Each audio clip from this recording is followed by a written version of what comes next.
Hello, and welcome to Revolutions. Revolutions podcast update: The end is nigh. Hello, friends. It is now 2020, and as promised, we are beginning the new year with some important announcements about the future of the show. Now, first of all, as you know, Revolutions will be ending round about the summer of 2021. I don't have a final date set in stone yet, but it will coincide with the publication of Citizen Lafayette.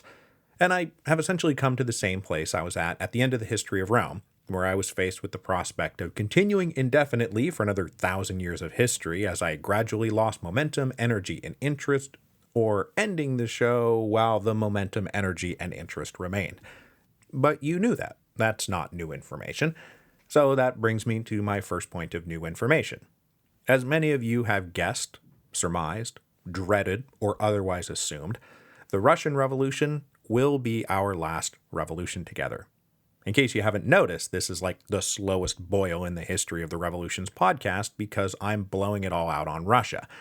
After Russia is done, I do plan to do a retrospective look back at all the material we've covered, from ship money to the Stalinist purges, but this is the last time we're going to take a narrative that begins there once was an ancien regime. This means, of course, that there are going to be a lot of revolutions left on the table, and a lot of people disappointed I won't be covering their favorite revolution. But there were always going to be revolutions left on the table. And as it turns out, the Revolutions podcast wound up covering 10 great political revolutions in the European and Atlantic worlds.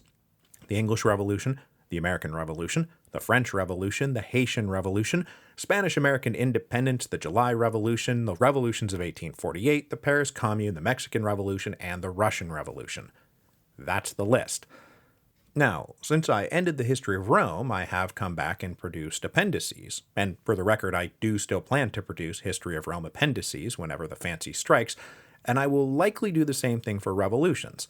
But still, after the Russian Revolution, it will be time for all of us to move on to something new. Which brings me to my next bit of new information. The Russian Revolution is clearly shaping up to be our longest revolution ever. It's going to be longer than the 55-episode French Revolution. But really, it's shaping up to be two revolutions in one. First, the Revolution of 1905, and then the Revolution of 1917. And we are currently on track to climax the Revolution of 1905 in about 12 more episodes, and that will end part one of the Russian Revolution. And now, here's the lead that I'm really burying here. This whole time, I have also been simultaneously writing Citizen Lafayette, the manuscript of which is due around October. So for the past couple of years, I have been essentially working two full-time jobs, and to be honest, I'm fraying a bit around the edges. So to protect the quality of Revolutions, the quality of the book, and the quality of my mental health, I have decided that when part one of the Russian Revolution ends in early April 2020, that I'm going to take a long hiatus and just work on finishing the book. First the one thing, then the other thing, not both simultaneously. This will be a 6-month hiatus from doing new episodes. It's a sabbatical, really.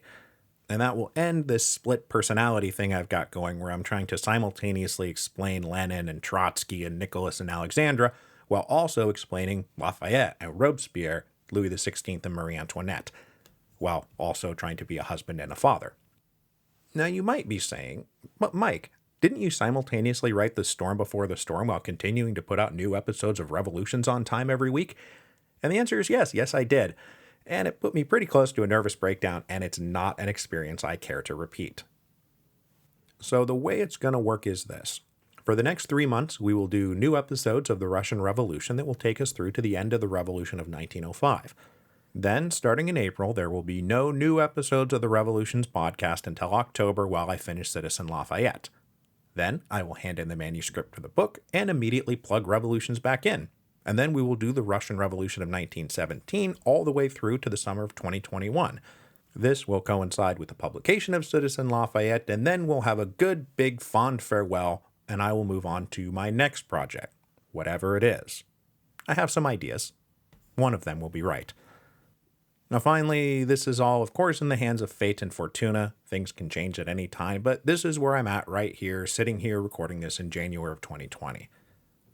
So there's still lots left to do, lots of material left to cover, lots more episodes to publish, but please enjoy it while you can, because all good things must come to an end.